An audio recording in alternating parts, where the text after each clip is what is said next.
Why has our culture moved away from fasting?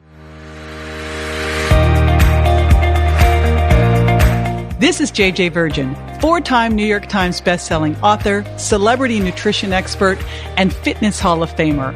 I've been on a lifelong quest for answers to the toughest health questions. And now I'm sharing what I found with you. Welcome to Ask the Health Expert.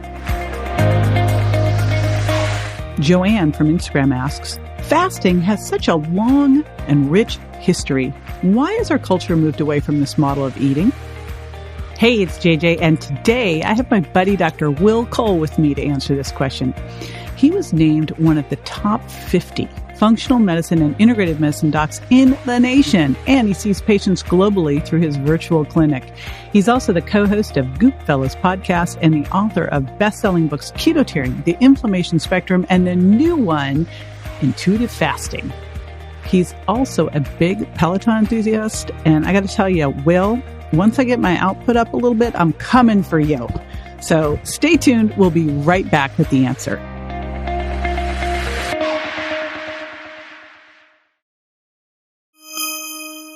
Fasting has such a rich and long history. It's been used throughout the world over millennia for different reasons. Obviously, from an ancestral health perspective, food wasn't always available, so it was something that our genes would have adapted to.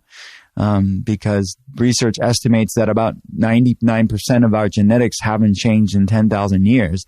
Yet our world has changed very dramatically in a very short period of time when you're looking at the context of the totality of human history.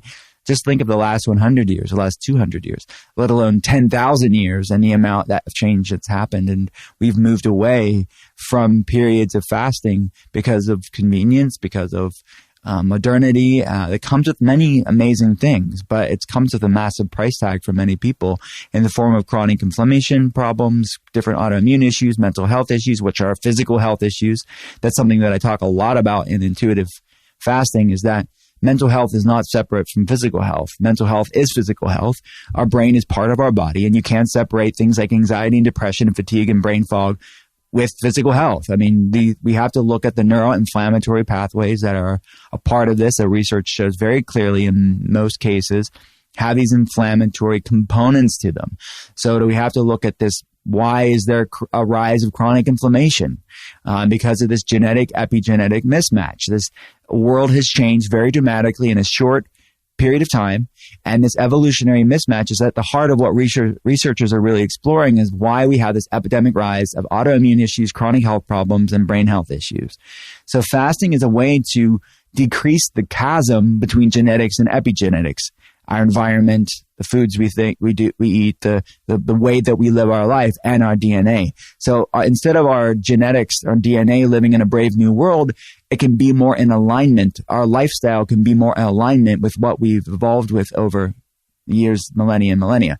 So that is really what I'm exploring in intuitive fasting, from an ancestral health perspective, but also from a spiritual and religious standpoint. Fasting has been used too, even when food was available.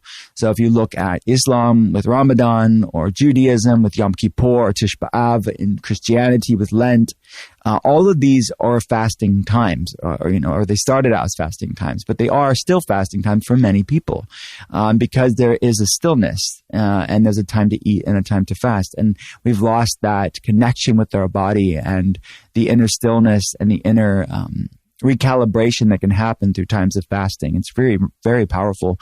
And that spiritual side of fasting is something I'm also exploring in intuitive fasting, is that I call them metaphysical meals in the book, is when you are doing these flexible intermittent fasting windows. What do you do when you normally eat? So many people are eating because they're bored, or eating because they're stressed, or eating because they want to distract themselves, or eating because that's what they always do at this time.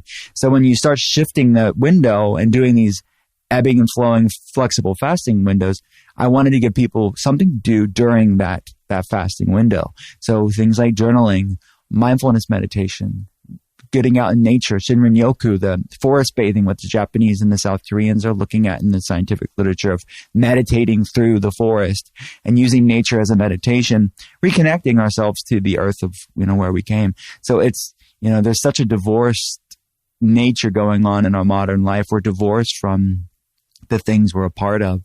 So it's just reconnecting ourselves to our ancestry in many ways. It's reconnecting ourselves with what our genetics would have adapted to.